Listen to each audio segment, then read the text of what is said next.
សូមស្វាគមន៍និងសូមជម្រាបសួរមកកាន់ Channel BK Media ថ្ងៃនេះខ្ញុំនឹងបង្ហាញមុខងារអំពីវិធីធ្វើការប្រើជាមួយកន្លែងកញ្ចក់វត្តនេះបាទវត្តកញ្ចក់នៅពេលដែលបងប្អូនជិះឧទាហរណ៍ថាជិះក្រៅរថយន្តផ្សេងទៅមានដីខ្ទាតមកឬក៏កាត់ផុកទៅបាទមានផុកខ្ទាតមកមួយផ្លែតហ្នឹងបងប្អូនចង់ឲ្យកញ្ចក់នេះបាទបាញ់ទឹករួចជាមួយការជូតបាទជូតដែលខ្ញុំលើកមកនេះគឺជារថយន្តប្រភេទពួកអគ្គិសនីគឺ Depal S05 ដែលបងប្អូនអាចបញ្ជាបានបាទអញ្ចឹងឧទាហរណ៍ថាបងប្អូនកំពុងតែជិះទៅមានរថយន្តមកពីមុខបាទកាត់ក្លោះមកទៅធ្វើឲ្យបាទខ្ទាតផុកមកបាទកាត់កញ្ចក់បងប្អូនបាទប្រឡាក់ភ្លាមបងប្អូនមិនដឹង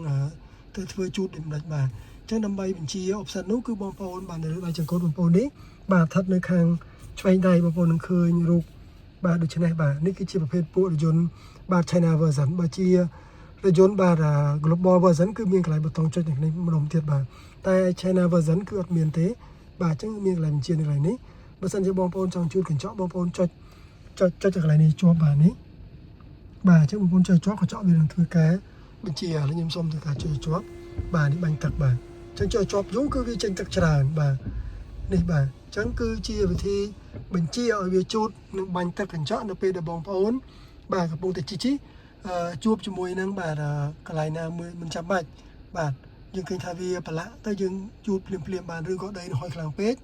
បាទកាត់ផ្លូវណាដីដែលហុយខ្លាំងយើងមិនអាចមើលឃើញបាទយើងអាចបញ្ជាដើម្បីធ្វើការជូតកញ្ចក់ជាងបានបាទ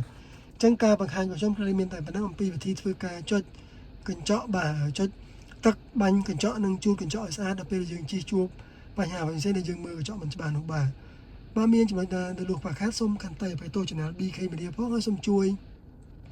Subscribe Channel BK Media ផងដើម្បីទទួលបានវីដេអូថ្មីៗបន្តទៀតសម្រាប់បងប្អូនដែលមិនទាន់បានជួយ Subscribe នោះបាទ